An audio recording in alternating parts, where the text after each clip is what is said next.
മുണ്ടക്കയം ഗ്രാമപഞ്ചായത്തിലെ രണ്ടാം ward ADS നേതൃത്വത്തിൽ 2020-25 വർഷ കാലയളവിൽ പഞ്ചായത്ത് നടത്തിയ വിവിധ ജനകീയ ക്യാമ്പയിനുകളുടെയും വികസന പ്രവർത്തനങ്ങളുടെയും വിശദാംശങ്ങൾ അടങ്ങിയ കൈപ്പുസ്തകം പ്രകാശനം ചെയ്തു.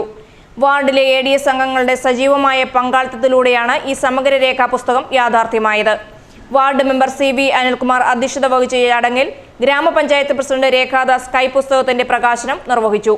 ഗ്രാമപഞ്ചായത്തിന്റെ കഴിഞ്ഞ 5 കൊല്ലത്തെ വികസന നേട്ടങ്ങൾ അനൗപചാരികമായി അതെല്ലാം ശേഖരിച്ച് ഒരു പുസ്തക രൂപത്തിൽ മുണ്ടക്കയം ഗ്രാമപഞ്ചായത്ത് രണ്ടാം വാർഡിലെ കുടുംബശ്രീ ഗ്രൂപ്പുകൾ ADS തയ്യാറാക്കിയിട്ടുണ്ട്.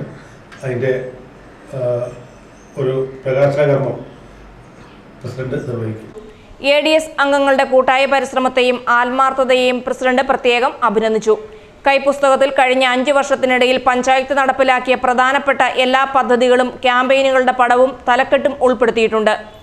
ഓരോ ക്യാമ്പയിനുകളുടെയും ലക്ഷ്യങ്ങൾ പൂർത്തിയാക്കിയ രീതി, പൊതുജന പങ്കാളിത്തം എന്നിവ ഫലപ്രദമായി രേഖപ്പെടുത്താൻ ADS അംഗങ്ങൾക്ക് കഴിഞ്ഞിട്ടുണ്ട്. വിവരങ്ങളെല്ലാം വാക്കുകളിൽ ഒതുക്കാതെ ഓരോ പരിപാടികളുടെയും ചിത്രങ്ങൾ ഉൾപ്പെടുത്തിയാണ് പുസ്തകം തയ്യാറാക്കിയിരിക്കുന്നത്.